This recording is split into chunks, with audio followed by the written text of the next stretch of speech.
Hello, and welcome back to Coin Lady channel. Why has XRP's value dropped? Why isn't XRP trading higher? And why isn't everything else going up? Why XRP not? I've heard this topic posed in various forms before. To put it in perspective, the Bitcoin ETF represents a serious step toward mainstreaming Bitcoin and integrating it with traditional finance. Also, looking at it over a year reveals a 76% increase. Right now, XRP has gone up 31% in a year's time. You know, we started at 42 cents, but I haven't done the math. There's no need for me to, if you look at the bottom of this graph.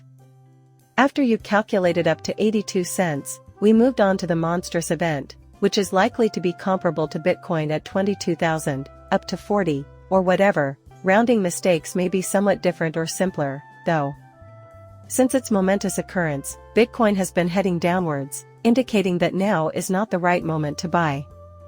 Cryptos aren't in a growth period, despite what everyone has been saying, YOLO, life for the now, it's up only, etc. Where on earth is Adam when you consider the following crypto market prices: XRP $53.50, Cardano $48.08, Avalanche $30, Chainlink $14, and Polkadot $6?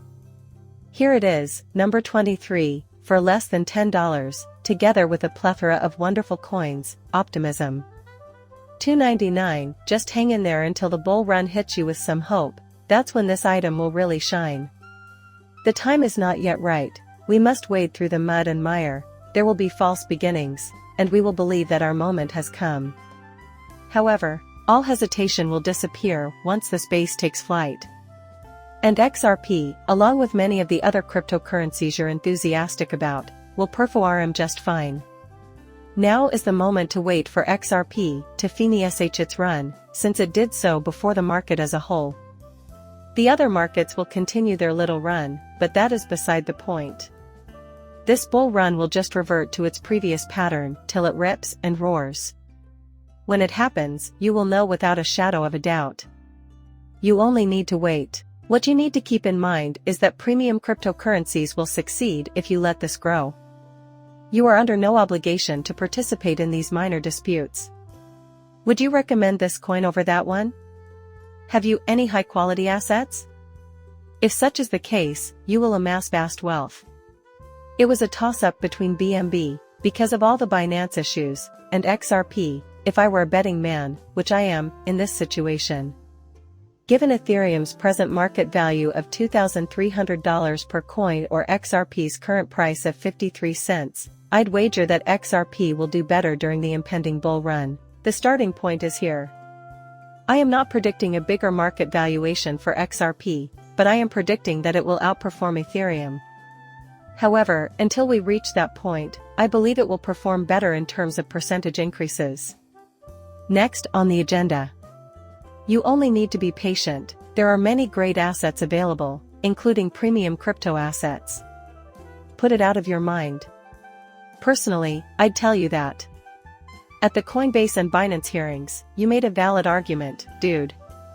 The SEC has issued guidelines on how to determine if a cryptocurrency token is a security, and it promotes these guidelines. Which kind of guides are most well known for being given to him? Because this isn't sufficiently decentralized, the Hindman speech basically left out any reference to Bill Hindman's idea. Everything is fresh here. He completely created this notion. It is not based on any existing legal precedent, and the Howey test makes no mention of properly decentralized. They would like to avoid such situation at all costs. That goes unmentioned. That is, however, their most well-known piece of advice to this point. Not some renegade administrator either. It was Jay Clayton who brought up the speech. The following is what John Deaton says as he falls up here. No matter your belief in Ethereum or your opinion of the ecology, the speech was nothing more than a money grab if people still haven't figured it out. That's not important. And I couldn't agree with you more. My offer is this. Ethereum is code for computers. Ethereum is a power source. One excellent tool is Ethereum. Everything you can imagine is within your reach. Is it scalable now? Do you offer quick and affordable transactions? No. If it could, it would be grateful. The outcome would be decided if it could. Everything else would be moot. Nevertheless, given our current position, the Ethereum blockchain is an excellent tool. While I don't have anything against code per se, I am opposed to some of the individuals he mentions just before delivering this speech. The SEC flat out declined to address any specific cryptocurrency coin. Including today, the SEC has flat out refused to discuss any cryptocurrency token since the speech. Bitcoins will be accepted as a form of security. Now you see my point, they won't say anything about ETH. Their intentions are irrelevant. If Bill Hinman truly intended this, it makes little difference whether or not it was a scheme. In my opinion, he did that in order to deal with it. Both outcomes are same. The fact that Ethereum has been granted a wildcat pass means that he is free to create his own exams, which is adequate for a decentralized system. Plus, it would create too many issues to return to that. Think about the legal battles they would face if they tried to argue that Ethereum was now a security.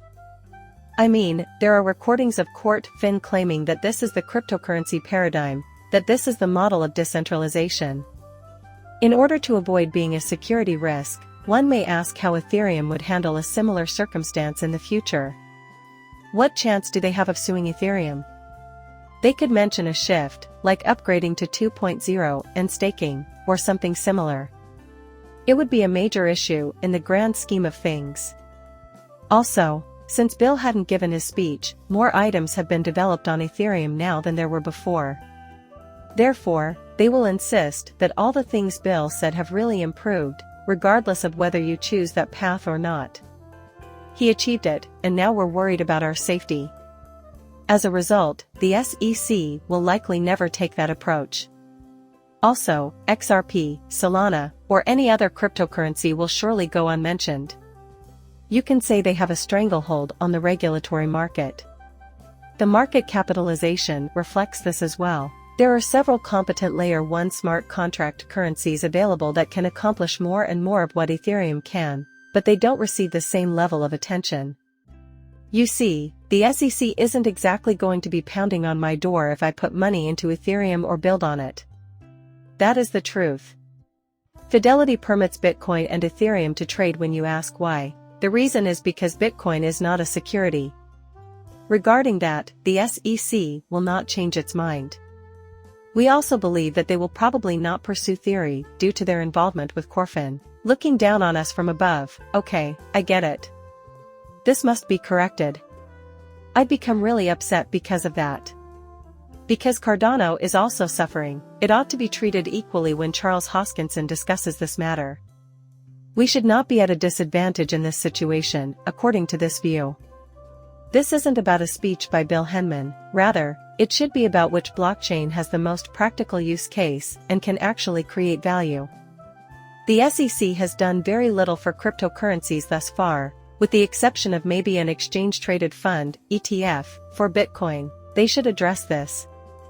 Find out what happened, explain yourself, and conduct a thorough inquiry if it was an accident. Otherwise, resolve the situation, as it remains unresolved as of 2024.